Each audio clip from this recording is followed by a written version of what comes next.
Shadows, directed by John Cassavetes, breaks all the barriers of conventional filmmaking. Actually filmed in New York City, Shadows now returns to be hailed by American critics.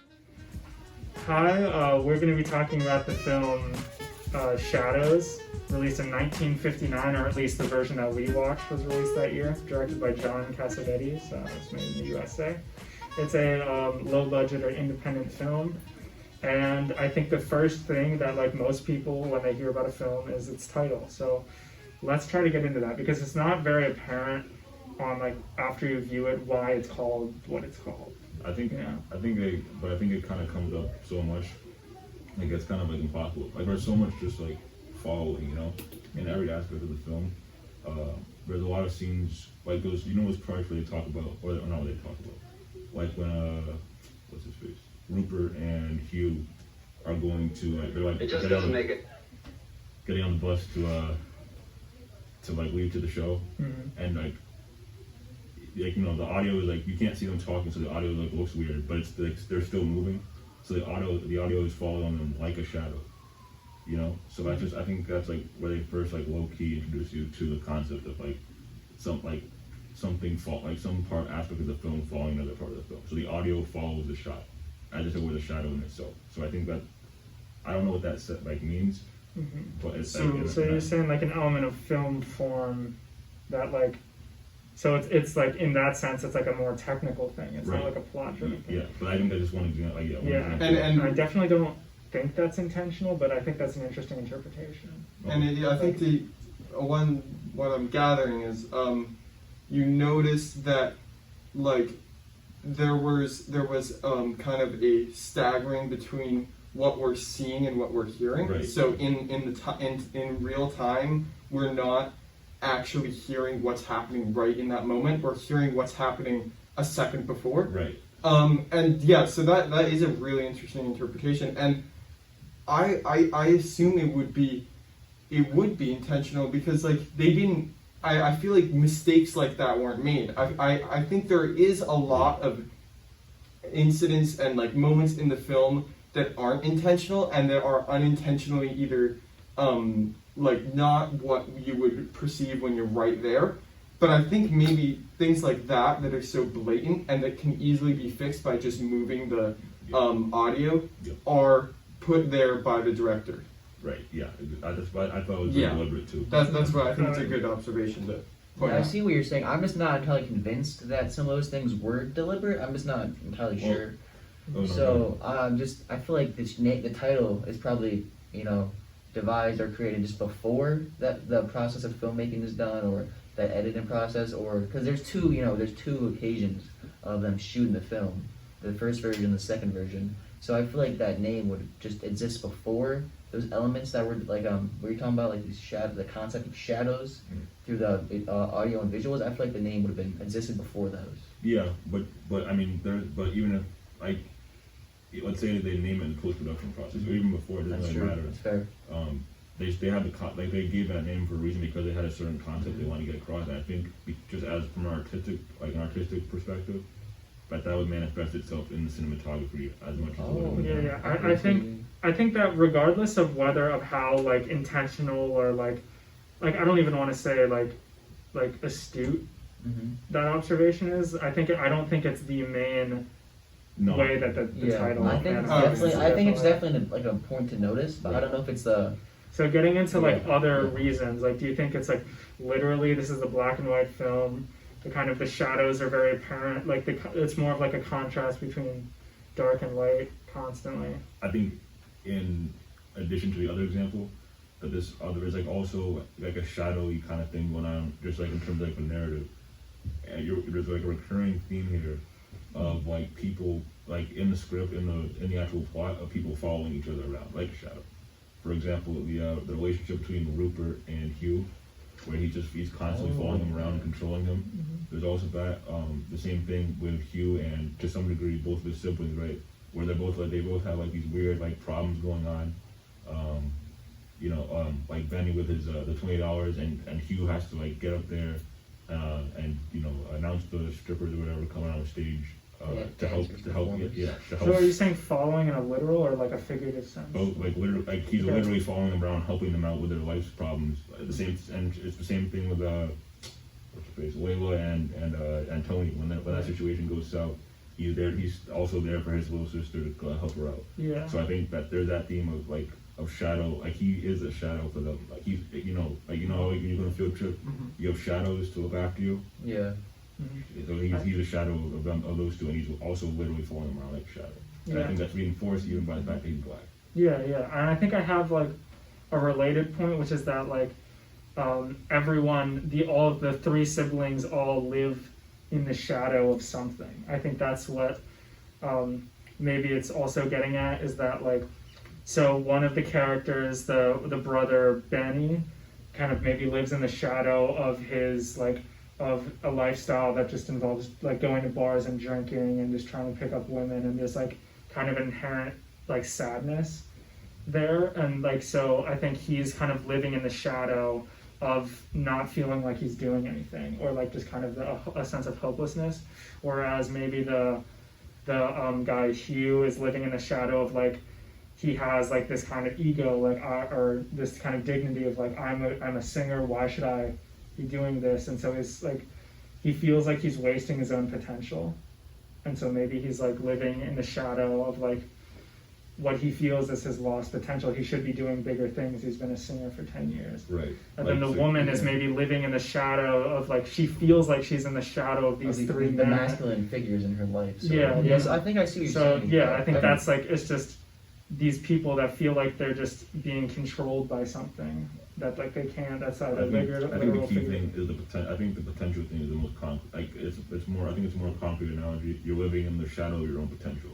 Yeah, I feel like ideal form you want to take. Yeah. Yeah. Oh, Yeah. that's like just a more general way to phrase it. All of them are living in the shadow. Yeah. And it's interesting. Those two characters. So Yeah. Oh no, I was just gonna say it's interesting because you think that the film would be like the characters are the shadows, but it's actually the characters are in the shadows. So like that when I look at the title and I'm like, oh, and I'm trying to think about without considering what the movie's about. If I'm trying to think about what this movie would be about, that's what I would assume. I would assume that the characters are reflected in the shadows, but in fact, it's much more complex than that, and we see that the characters are in the shadows, and like there's something else, and it's not the characters that are being that are the focus of the title, because even though the characters are the focus of the film, obviously, but the title is not talking about the characters, it's talking about something else, which is their potential, and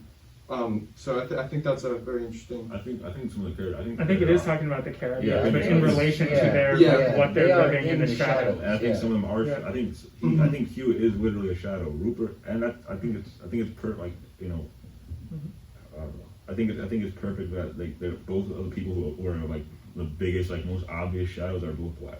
Mm-hmm. Rupert is the shadow of Hugh. Hugh is the shadow of both his siblings. So I think there is. So are you saying shadow in like the sense of like sort of like parenting, like controlling them, or I like think that's one. I think control is a Okay. big thing. okay. Yeah. Well, but I think I always see shadows as not as like in a lesser position than to the thing that it's like that the light is reflecting off. You know? Well, Yeah. Like but in this, that could be something that the movie's saying too. That's like that could be the conflict because at that way towards the end of the movie, Hugh and Rupert go at it. I think in the competition. Yeah, I feel like Rupert. Okay, I feel. His problem with Hugh, or Hugh's problem with Rupert, is that Hugh feels like he has too much control over him, even though he is his shadow, so he shouldn't have that kind of control over him. Yeah. You know? Mhm. So, yeah. I feel like it works with Rupert and Hugh, but I don't think Hugh is necessarily a shadow of his siblings. Maybe he feels burdened by like when Benny asks him for money to pay off his debt or something. Well, But I don't know if that's like maybe the relationship can be like the analogy could be a shadow. I feel like there's definitely still shadow analogies with the character Ben in terms of his frustration at feeling like he's just kind of at the whim of, maybe he feels like he's at the whim of just getting whatever job he can get, and just like at his lost potential feels like he should be doing more. But I don't think he's a shadow of his younger. I don't think his other siblings overshadow him. What I was saying was I was trying to distinguish two kinds of shadow I'm talking about, or that are being talked about in this discussion, not just from me. One is I think there's a clear conflict between Rupert and this is why I think that this is like a big part of why the movie's called Shadows in the first place, and it's plural. So you know what I mean. So you know about that relationship exists. If we do all agree that there is like a shadow analogy in the relationship between some of the characters, and the title of the film is Shadows plural, but I think that suggests if we are going by this definition of shadows, that there are multiple relationships that could be analogous to a shadow. And I think the Rupert Hugh one is one of the more obvious ones. Yeah, definitely. But there's also one with the siblings that I think you got to just kind of like, because it's not made obvious for you in like an open conflict.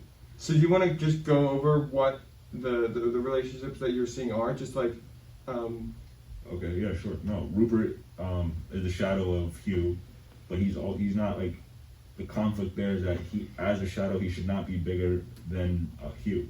And that is arguably a D plot, I would say. No, I'm not talking about the magnitude of the plot. I'm saying it is a shadow relationship. You see that there, and he said, and yeah, like what you're saying, there's multiple that we see. So we have Rupert and Hugh, and then we have these other characters, and that would, I think, be appropriate because of the name. That the name like implies that there's multiple of these. Yeah. And I think that not only do we see these like kind of these relationships that are shadow-like, we also see physical representations of shadows throughout the film.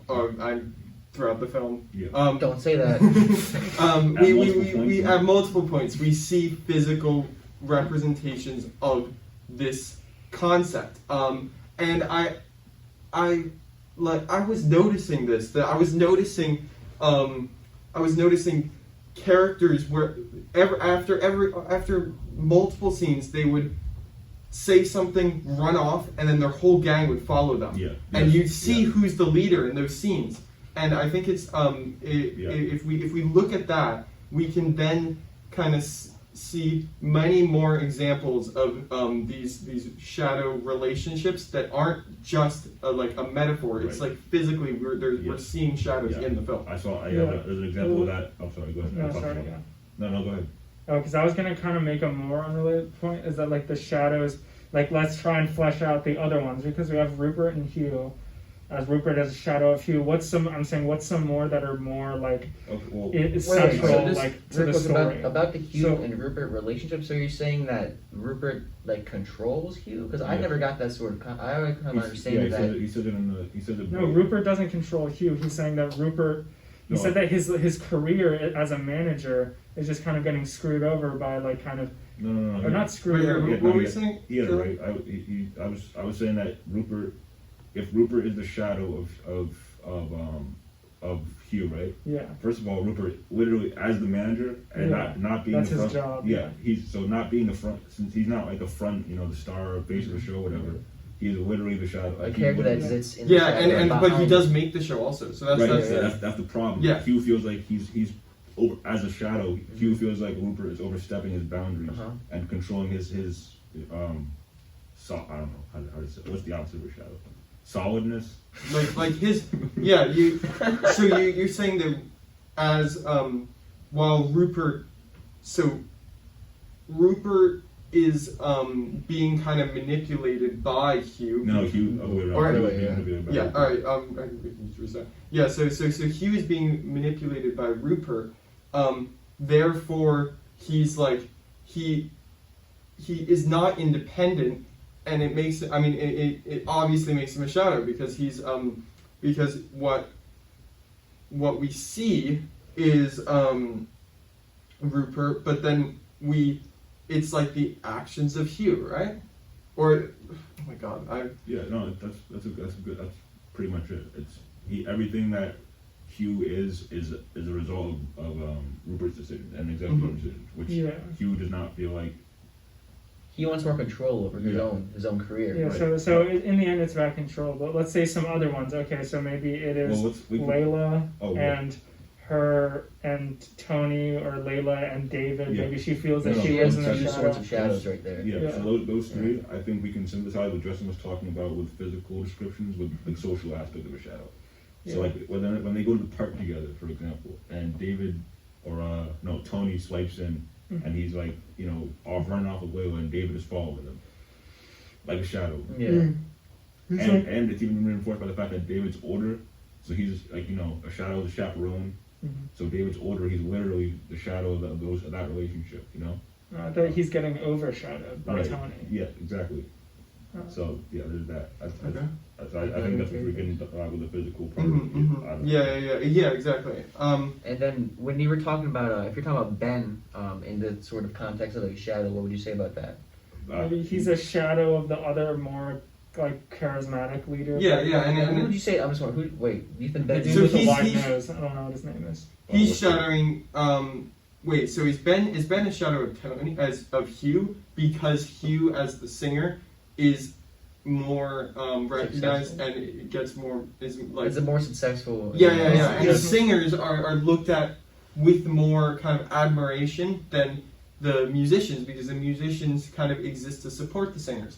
But if the film's soundtrack now, on the other hand, is almost entirely like single trumpet, and that I guess could kind of saxophone. contradict that because that kind of Jazz. gives but it's sax. No, I'm just. I mean, you can Yeah, divide it's it jazz, but it's all instrumental, and He says he's a jazz musician too.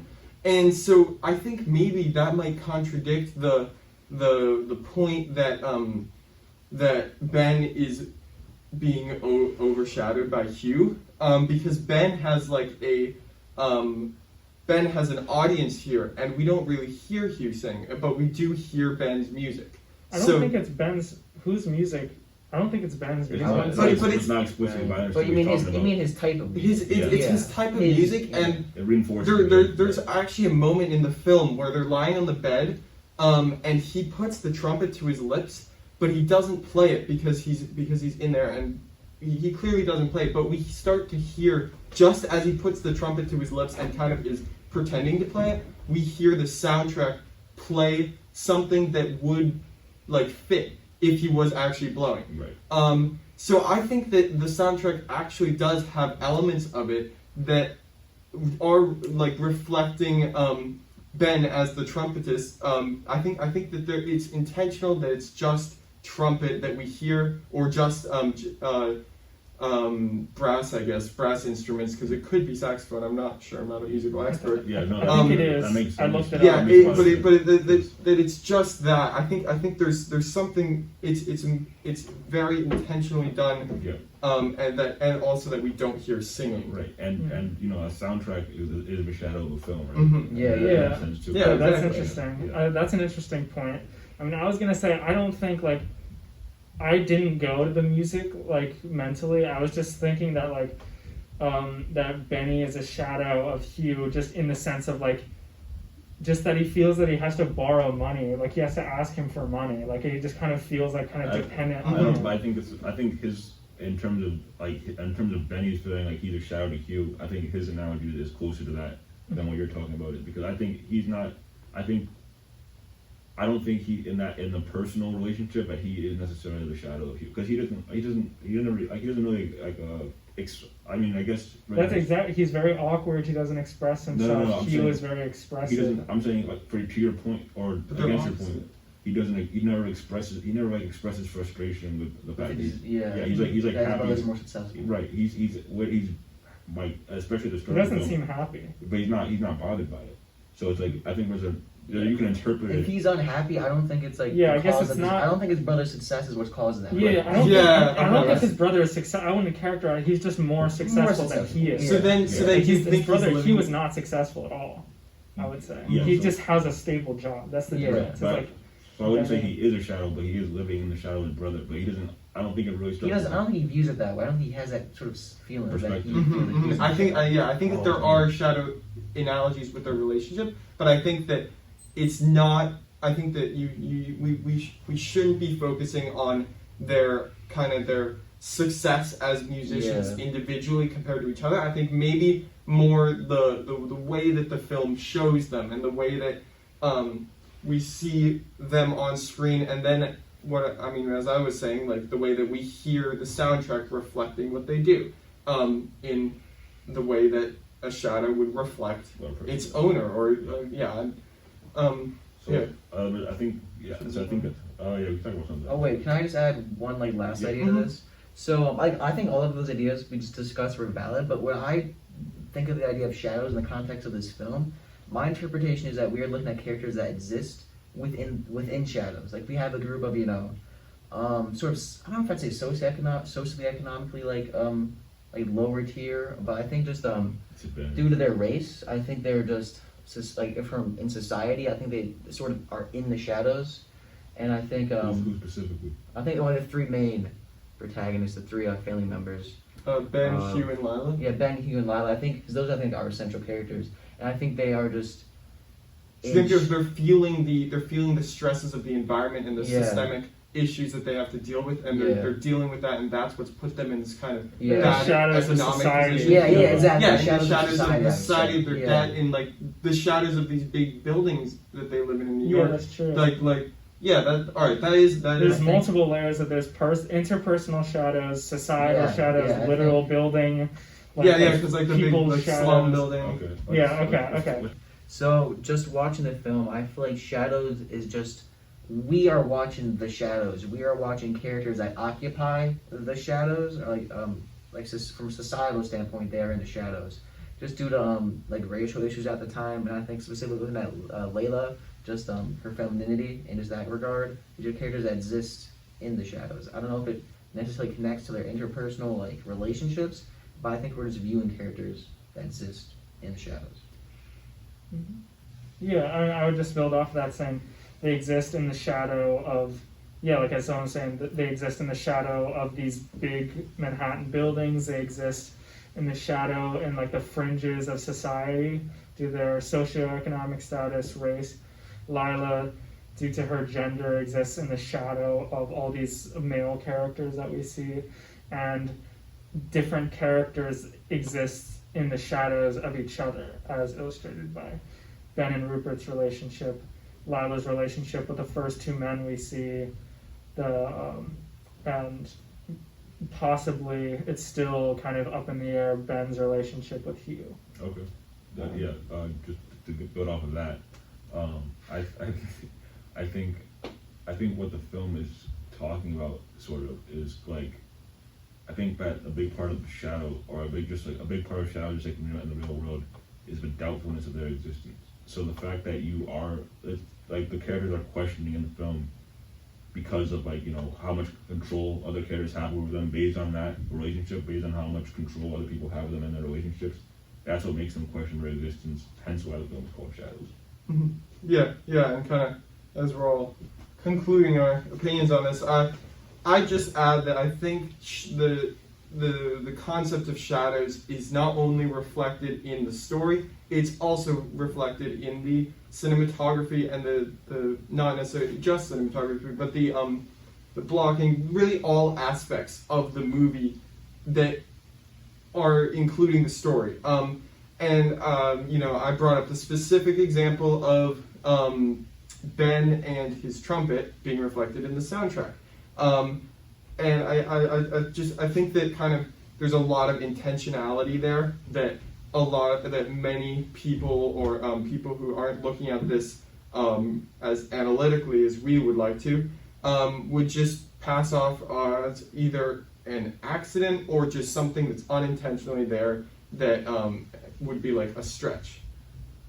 Okay, so now we're gonna try and move into like how do elements of film form impact or kind of come together to create the visceral experience of watching this movie, because watching this movie created in me at least a feeling that like I do not like get with most movies. Like it felt like more of just kind of a seamless trance-like experience that like I initially the first almost like 1.5 times I had to go back, I just couldn't really follow it, but I could still get very invested in it in like a detached way. And like, how did elements of film form come together to make that? Yeah, and I think I just want to start that off with mentioning that like this or maybe I'd ask you, Giancarlo. So in your research, you found that this film is like kind of a compilation of two different shootings of the same film.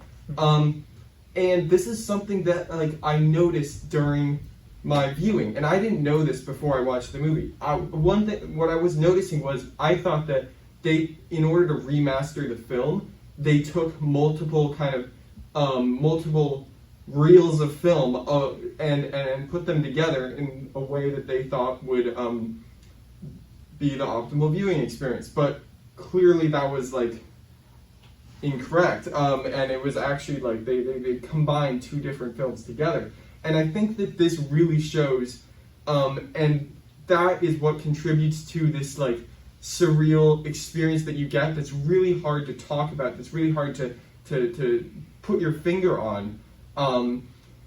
And I think the main thing that I noticed was how the sound in dialogue scenes and the shots in dialogue scenes do not reflect what you would think and are not consistent throughout it. And I think this is an aspect of it being a very low budget film. I think that they were not able to replicate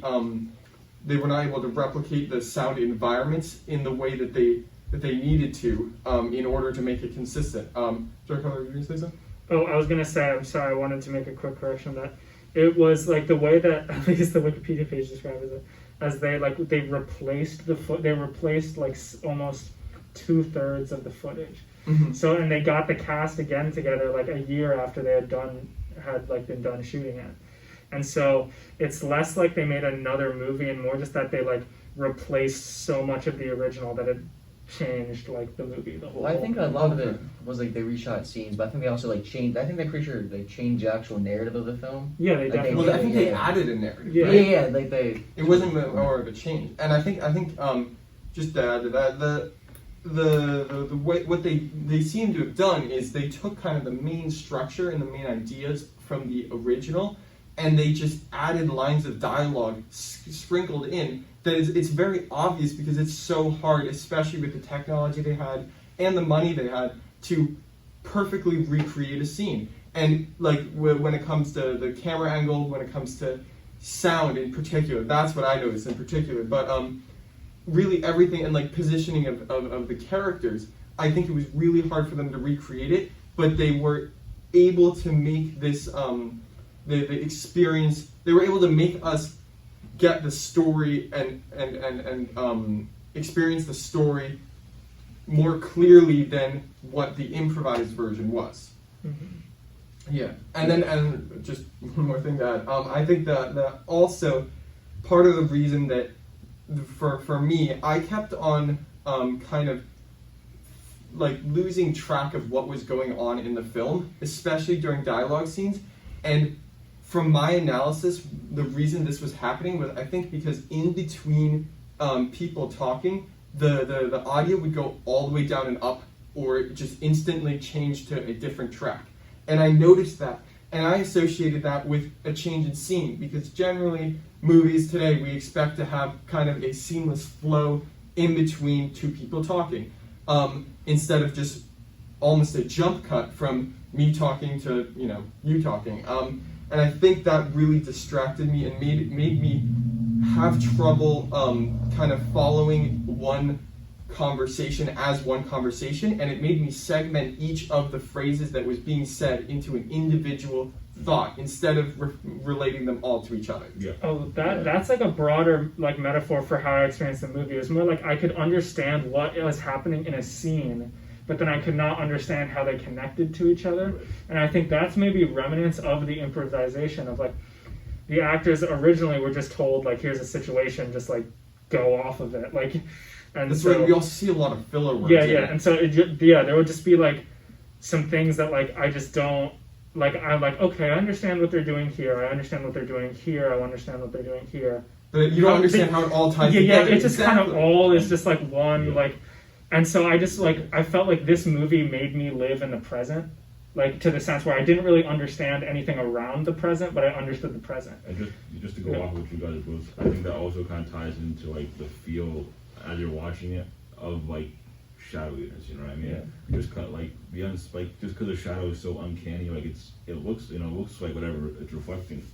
But it's just there's something off about it, and I think the fact like that, the whole movie is like it feels very smooth, but because of the bumps you're talking about with like audio, there's so many jump cuts. so many jump cuts, like yeah. they're very subtle. They They're use very in order to fix subtle, it. but like because I they're think just, they didn't want to reshoot a lot of things Yeah. in order to save money on film. so the whole movie is like super smooth, and it was like, yeah. and it just keeps like Yeah, because the narrative itself kind of has like it's a nice flow to it. It feels sort of natural and human. Yeah. But then like there's these abrupt like moments of like the continuity like of the world of the film is breaking. Mhm, Like a mhm. little moment right there, and it just kind of throws you off balance for a second. Right. And I think that I think that the on paper this film is like an excellent. The story is really great. I think that and I think that maybe the dialogue isn't all written out in the script. Well, actually, in my research, I found that everything that was in the final version, the second version of the film, was all scripted out. Oh, okay, Yeah. okay. So then they included Yeah. the improvised. Yeah. Okay. I believe. So like I feel like if you looked at the script, you would see great potential for a film that is gonna like that is gonna be kind of something different from what we got. And I don't think that's bad. I think that this is like the viewing experience of this is unique and really an important thing to watch. Because I think that if they had more resources and if they were given, if they were able to completely reshoot the film and make sure that it was like the continuity was consistent throughout, and that the audio things that I was talking about were consistent, and maybe if they like paid more for an actual soundtrack instead of just what I perceived as one person hired to do the sound, I think that it would be a much different film, and maybe even we wouldn't be talking about it today if they were able to do that, because it doesn't have that strange feeling that comes with being just surprised with a wrong angle of someone talking in response where like the people like teleport throughout. And I was noticing this in particular in that one scene in the diner where they're complaining about their hangovers and banging their spoon on the table. And at that point, like, I was watching on my own and I texted Bryan that I was like, I'm very confused by this movie because it kept on just teleporting out, and I was thinking to myself how I understand what's happening in this scene. I understand that they're not feeling well, they're feeling sick, they're hungover, but I just don't know why. I don't know what matters. I don't know who they really are, and it's because of how they're shooting it. It makes this kind of hard. It makes it hard to retain like elements from the past and moments from the past, and then apply them to the future because they're different. Yeah, and I would say That's a really good point. yeah, that is a really good point, and I think so. There's the jump cuts add to the feeling of like. I also think the ad like they interrupt the feeling of seamlessness like in very subtle ways that almost like mentally like mess with you. And the audio jump cuts as well. Yeah. The audio like I thought I don't know what the word for it, but I would just say dubbing like just overdo it. It was so weird. Like like I was telling you earlier, that scene. No, it's not it's that scene where that woman is like jumping towards the doorway just like because she's really distressed that her boyfriend is leaving. Oh Yeah, right, yeah. And then it's like. Yeah. Her face and her expressions just do not Yeah, I don't even know. like they totally conflict with the what tone we're of her hearing. voice. Yeah, Yeah. exactly. And so that was so weird. And then also like the last Wow. the heavy use of dissolves and fade in, fade outs Yeah. kind of create that's the kind of lull experience that I was talking about that almost made me sleepy. Just like the black and white, the jazz, the dissolve, like all of that. I actually. Yeah. But I think I would assert that those moments of like where the audio and the visuals do not line up, I don't think necessarily like negatively affects the film. I think in some regards it sort of like kind of improves it because it emphasizes these moments. Like remember the moment where they're having a party at their house and Ben, I believe, there's a woman like trying to get him a drink and like he goes to like smack her. And like there's this weird audio moment where it's just I feel like that sort of just emphasized that moment to me. Like it just shocked me so much. Basically, she throws the drink on him and then he hits her. Yeah. He's pushing her away and like he's being like really like sullen and doesn't want to. And she puts herself down there and she like just keeps on like adjusting her position and then like she keeps on trying to coax him into drinking, and then eventually I can't exactly recall what happens, but he does something that offends her, and then she throws the drink and he just punches her. But it is like what you were saying, the way that scene was shot, structured, the sound design in particular, made it very shocking and I didn't expect that at all. Yeah. Mm-hmm. But I think the audio specifically the audio of that moment that like didn't line up, it just shocked me out of my chair. So it kind of brought me more into that scene. I feel like. Right. No, I got you. I'm sorry. I didn't mean to interrupt you. No, it's fine. It's fine. But you want to go? You can go. Yeah. No. I just want to pose a question just to put all this stuff in context. Do you guys think that all those effects are deliberate? Or are they a result of the fact that it's such a low budget film? I don't think they're deliberate. I think the things that I talked about, I think the soundtrack, the jazz, the dissolves, the fade in, fade outs, and just those kind of like it creates like a lull feeling. I think that, and so that's definitely intentional. That's like the director. I feel like the continuity errors in the film, like the visual and the auditory ones. I don't think those are purposeful. Yeah. It's just a budget. And I think it creates a style in a way. I think that the way that I think he acknowledges in the film acknowledges that it's low budget and that it can't do what other blockbusters can do. And I think it takes advantage of that almost, or maybe even just like it wasn't intentional at the time, but now when we look at it, we get a completely different experience of the film because of these little like idiosyncrasies about it. And then I think one more thing, I would argue that like it's half and half more. I would argue that the continuity, the placement of people in particular, and then the audio errors are not intentional because and it's not even an error. It's like they couldn't do any better because they're shooting it a year later. Yeah, I would say they were intentional. But then I think that like the soundtrack things and those little things, those little details that we noticed, I think those are intentional. And I even would say that kind of the audio lagging behind the video in times, I think that's also intentional because that's something that does not take money to fix. That's something that I could fix. I mean, I have a computer, but like I think that anyone who it's easily corrected. It's easily corrected. Yeah. Brian, what were you gonna say? I mean, well, in that regard, I don't know if the audio and say with like the audio they dubbed over and the lips just don't match.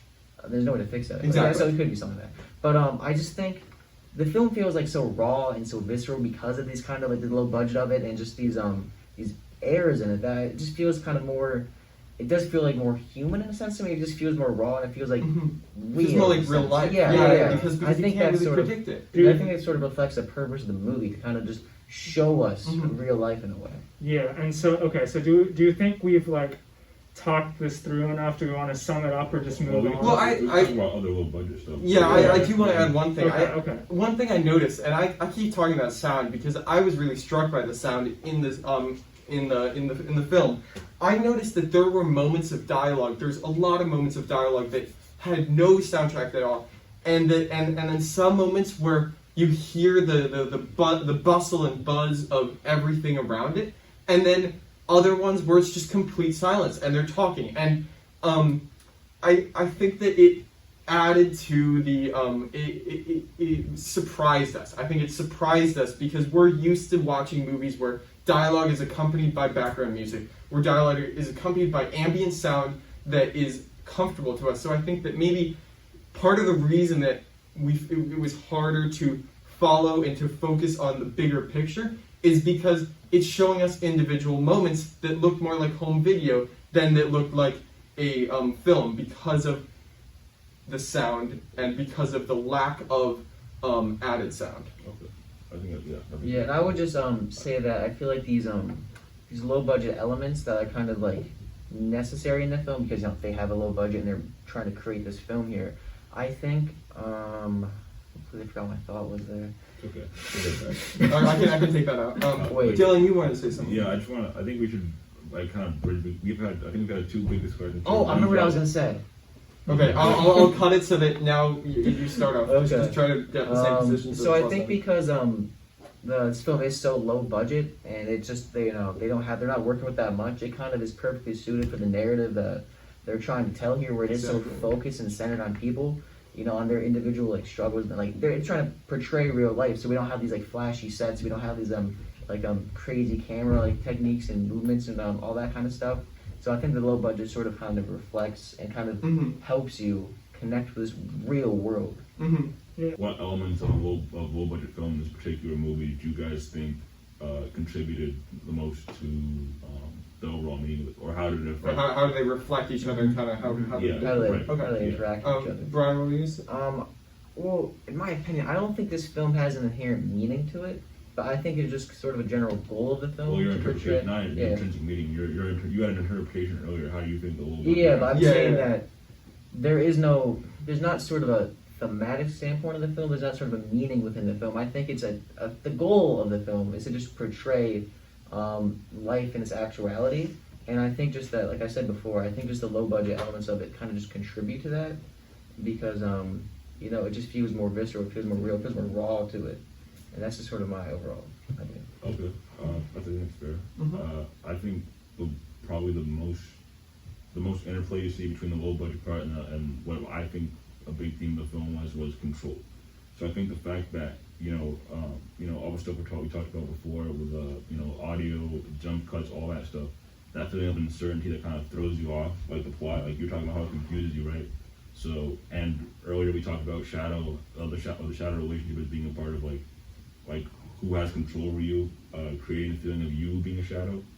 So I think the fact that they have all these these errors or these little glitches in the movie kind of creates the feeling with you that you don't have control over your understanding of the plot.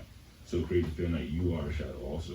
You know, and it makes you doubt your grasp on the reality of the movie, the same way that Rupert's control over Hugh makes him doubt the integrity of his career. Yeah, and can I just add to that, and then I'll let you go, Giancarlo. I think that also the lack of control that the artists have while shooting the movie is a big key in there, key aspect of that, because they can't control it, because like when you think about a movie, you think about kind of every little detail placed and thought out, and everything is like reshot and done over and over again until it's perfect. But they couldn't do that. They couldn't reshoot the movie. They had to splice in little things in order to save money on film, time, everything. So I think you have the control, you have like the lack of control, which contrasts your point and like adds so much to it. Giancarlo, what were you gonna add to that? Yeah, I was saying, for me, okay, what element of low budget? I think this is tough. I would say that the location, even though this hasn't, like, I think it's shot all on location. Yeah. And I think that, like, just the shots of New York City, the lights of Times Square and Broadway, kind of like sort of guerrilla-esque, guerrilla filming. Yeah, read about it. It was guerrilla. They were out on the streets. I think that filming. kind of serves. I don't think it serves the atmosphere of the movie like better than any set could have. I think that kind of low budget and just like the griminess of like maybe not griminess, but just the kind of like toned down, like not elaborate, not kind of like. It doesn't seem fake, like even though it's it feels just real. It feels just like someone's apartment. Like it doesn't feel like a set or something that's elaborately constructed. Yeah, I get that. So I think that adds to the atmosphere, and like and the atmosphere is essential for the conceptual meanings to it and the interpretations of it. Yeah. So I would say that like that, just that kind of that feel, and I could go into the acting, but I don't have my thoughts as fully formed on that. So okay, and then maybe I'll just add my final thoughts. I think that the way that we experience the film is like almost entirely due to it being low budget, and I think that everything that we're talking about would not exist, and we wouldn't be able to have these conversations if this film was high budget. I know I'm repeating myself, but so I think that the meaning of the film is impossible to it is impossible to exist without these without these little errors that we're finding, without these these multiple different I think, yeah, I'm sorry, go ahead. or just the multiple different filmmaking glitches that exist in the film that actually add to the film. I think those wouldn't exist with a high budget movie, and you can't actually recreate these things intentionally. I don't think that we could. I had this idea to make like a terrible film that violates every single rule of filmmaking that we learned in the even class. within that, there's intentionality. Exactly, Yeah, and I think it would be so yeah. hard to do. It's so hard to break these rules intentionally, and so it could only have been done because they didn't have the money to do it properly, and therefore it made an excellent experience and a unique one. Yeah. I think specifically like a lot of that. We talk about like the dialogue not matching up a lot of times. Like I read online that like the microphone they had, it failed to pick up some of the dialogue, so they had to have like lip readers on. Like they had to have lip readers watch it and just like figure out what they're saying, so the characters or the actors can dub over what they're saying. There could be, but that could still be wrong with the lip readers. Yeah, exactly. And what's handy actually is that the sound from movies at the time, people sound very similar to each other, and that's why. And I mean, I hate to bring up like transatlantic accent because I don't actually think that they're trying to do that, but I couldn't help but hear it. I couldn't help but hear this like radio broadcaster-y tone that they're taking, and I think it's because the microphones in any movie of the time allowed for like or didn't allow for, but like kind of forced all of the voices, all of the men or women to sound very, very similar to each other. That's why they were able to do that dub. Yeah. So Dylan, you mentioned control, and I think that just reflects the struggle that Layla goes through with just her, because as a female in the story, she's just, there's so many men around her trying to control her. Both the men she's has a sort of a relationship with, and Tony, and I forgot the name of the man she was with before. David. They're both just trying to control her. Even the guy she goes out with the date in the end. Even before, no, go ahead, sorry. But yeah, the guy she ends up with the date on at the end of the film, where she's there in the club dancing or whatever. Just that conversation, like he doesn't want her to be herself. He just wants her to like act like the normal, like the female. So I think it's just like her character is just struggling with control. Yeah, I think that's also that's her arc. Is like with the first two, she's more passive, and then with the third man, she is like, I'm done with like being that kind of passive person. I'm gonna. Yeah, but I don't know. But do you think that's reflective of time? Do you think that? Sorry to interrupt, but do you think that the her being more of a passive kind of like being able to be shaped by the men around her? Do you think that's a reflection of how women existed in society a lot of the time in the 50s? I think then and now to a certain extent too. But yeah, definitely. But I would just want to say, you said that like her arc ends with like it sort of concludes that like she has more control, but I don't know if she does necessarily. I kind of disagree with the fact that, or with the idea that she's passive in the beginning. I don't think she's I don't not passive think with her changed. siblings. That's true. No, she's not passive at all with anybody. Yeah. When she's at the dinner thing, there's a very deliberate moment where she's like, I can't remember what she said, but someone she's says, just like, don't. I don't think her David character says, changed. David asks her, who do you belong to? And she says, no, Yeah. That's very true. So I don't know if her character changed, but I think it's just a struggle that she just has, Right. Yeah, I don't think he talks about the hypnosis thing. Yeah. Right? And so she loses, because he hypnotizes her. She loses that independent part of herself. Mm-hmm. And so I think when she has that scene with the sex scene, right? I think that's what bothers her about it so much, that he tricked her, he deceived her into giving up that independent part of her that she's so like proud of. And then I think that really begins her character arc after that moment. But well, I don't know. I don't think she has necessarily an arc throughout the film. I don't think she necessarily changes, but I think she's just still struggling to find that control. But do you don't think she like? I think she gets more agency, even though she had agency in the beginning. She puts more. She makes a more deliberate effort to be like assertive and independent after that scene. All of her arc from that moment is her like trying very hard to assert. Yeah, but I don't know if it's necessarily an arc or just her continually just trying to like be more like active in her own life.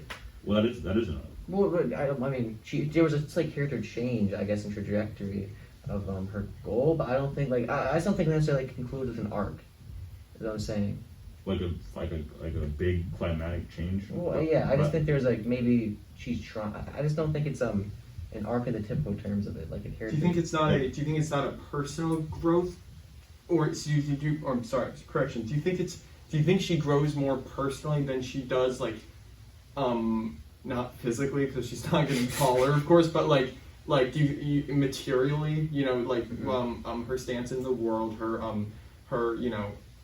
But wait, well, just Dylan, you said that the sort of sex uncomfortable scene that had changed, that she wanted to be more controlling her own life. But before that, she was still already trying to be controlling her own life. I feel like. I think she thought of herself that way, but she wasn't being treated like that. Or was she not achieving that goal? Yeah. Well, she just the way that the other men, when she's got the scene in the what do you call it, in the cafe, and then Benny's talking about how he has to get a babysitter for her and stuff.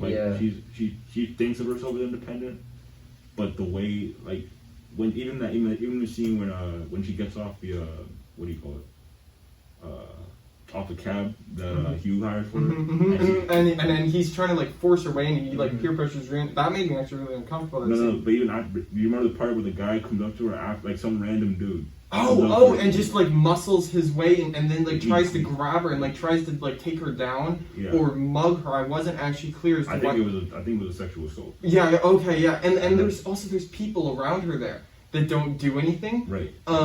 Which was really interesting, and I think that does add to your point. And that's her first moment of independence. So she thinks that she's very independent, and then she gets put in this world where people are more assertive about asserting their agency over her. And so I think that's a big part of her arc. Yeah, I think. Here's what I'm saying. I think there's struggle in her character. I think there's some change, but there's not an arc from start to finish where she starts in one place and now by the end of the film she's in a completely new sort of character state. I think she's still struggling in the end of the film for that control, just based upon a dance she had with the new guy she's out with. Right. Well, I'm sorry, what are you saying? I was saying that I think I'm convinced that she does have an arc, that by the end, I think so too. Like she kind of is maybe less I don't want to say the word naive, but maybe just because that's condescending. That's it is a bit of because she thinks of herself as independent and this kind of Well, she was I can go out walking. I don't have to deal with that. She's kind of unaware of how aggressive men in particular are about asserting their will over women. So that's the naive part, is that she assumes that nobody's gonna try to stop her from being independent, and then she realizes people are in that scene with David. That's her heart. And I think also her being told to do things in these scenes was making her her being told to buy a cab made her want to not get the cab because it's someone else trying to tell her what to do. I think that does speak to how she is. She's trying to be independent, and people around her are just doing everything they can to stop that. Right.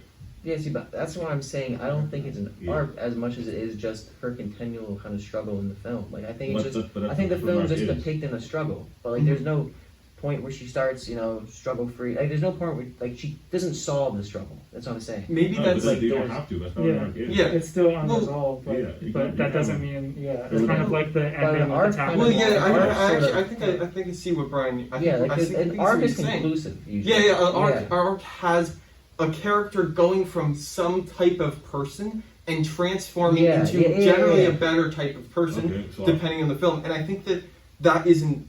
I do agree that isn't there so much because she doesn't change as a person. We see these traits in the beginning of the film that we're saying are positive growths. We see these in the beginning, and then we also see them in the end. So she doesn't change. And I think maybe that's even speaking to how it's a real movie. It's it's low budget and that makes it real because because it being the film itself being shot the way it is, and the story not her not changing as a character because story writing doesn't cost money generally. That not changing makes it more real and makes it more of a a convincing thing that happened, and that adds that compensates for the unconvincing conversation that we see. So I think a couple of big takeaways we can conclude with here are the fact that this film is one that kind of like, it's a very anxious film in that it makes you question the control you have over your own existence, and in the same way that the characters have to come to terms with how much control they have over their own kind of existence in the world and their social relationships. That is to say that when characters in this film feel that they are being controlled by an exterior agent, it makes them anxious and nervous about the integrity of their own existence and how real they are. And the low budget aspects of the film serve to reinforce that feeling in the viewer, in that a lot of the jump cuts and audio cuts and all that come together to make you question what's happening in the film, and thus remove a bit of your own agency as a viewer in the control you have over the plot, or your understanding of the plot, rather. Bryan, you want to go ahead? I mean, I guess I'll add something. Yeah, I was kind of touch on a few ideas there. I feel like the low budget of this film, the fact that there aren't many locations, many like elaborately designed locations. You know, it feels very real, it feels very authentic. So you're not focused on as much on like the aesthetics of the film. You're kind of really centered on the characters and their struggles throughout the film, which I think is just kind of the whole purpose of the film overall. Yeah. And I also think that the way that the film was shot is, I think the way that the film was shot makes it possible for us to talk about it, and I think that is entirely due to the budget. Saying it again. And maybe I think that the themes that we talk about of control of shadows themselves, I think they're all reflected in what the film. They're all reflected in like how the film is experienced, and how the film is experienced is, be that intentionally or unintentionally, is shaped by the corners that had to be cut in order to compensate for not having enough money to do it the traditional way, and that's what makes this a special film. Yeah. I have like, you guys have pretty much said everything. Don't want to take up more time. I'll just say that like, there's a scene in the dinner party at the literary party between two characters that are not important at all to the story, but they have a dialogue, and one of them says something along the lines of, what is it, man? I can read the quote. Okay. Man, in contrast to other animals, is conscious of his own existence, therefore conscious of the possibility of non-existence, ergo he has anxiety. And I think that is just a meta summary of the whole film. It's like you were saying, it's the anxiety It's a around... summary of the conflict between the characters. Yeah, it's the anxiety of control and non-existence, like the idea of maybe they feel as if like their existence doesn't have purpose. Or in other words, I can read another quote here. Yeah. I'm happy, but this is from Layla in the same scene as like when that first quote happens. She says, talking about her own unhappiness, "I'm happy, but I'm not as happy as everybody thinks I am, because I feel that I should be farther ahead than I am. You know, everything is passing me by.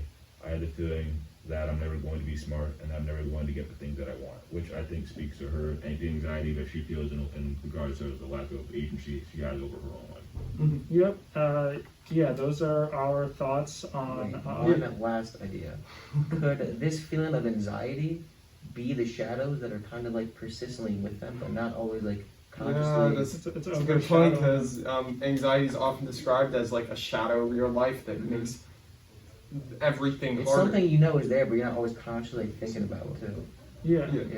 Well, all right. Metaphor. All right. We've had some excellent discussion. Probably the best. I really enjoyed it. I think we touched on some great elements of this film. It's a really complex film, and I think that like